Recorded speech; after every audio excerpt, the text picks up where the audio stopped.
দর্শক, breaking news.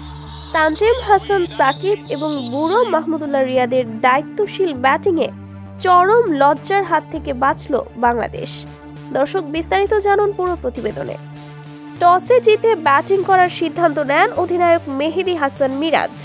এরপর ওপেনিংয়ে সৌম্য সরকার এবং তানজিদ তামিম মাঠে নামেন ব্যাটিংয়ে। এদিন ব্যাট হাতে চরম ব্যর্থ হয়েছেন সৌম্য সরকার, মাত্র 2 রানে সাজঘরে ফেরেন। এরপর তানজিদ তামিম লিটনের সঙ্গে জুটি গড়তে শুরু করেন, কিন্তু টেস্ট স্টাইলে ব্যাটিং করে 19 বলে 4 রানে সাজঘরে ফেরেন লিটন। ঠিক তারপরে লিটনের দেখানোর পথেই মিরাজ আউট হন।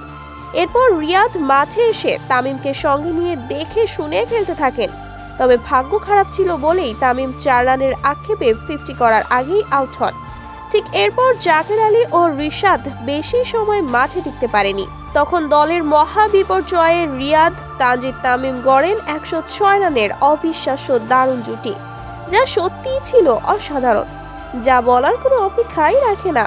দর্শক, শেষ মুহূর্তে শরীফুলের অগ্নিঝরা ব্যাটিংয়ে 227 রানের সংগ্রহ পায় বাংলাদেশ। তো দর্শক, আজকের ম্যাচে তানজিদ সাকিব এবং রিয়াদের অবিশ্বাস্য এমন ব্যাটিং আপনাদের কাছে কেমন লেগেছে তা এই বিষয়ে জানিয়ে দিন আমাদের ভিডিওর কমেন্ট বক্সে। ধন্যবাদ।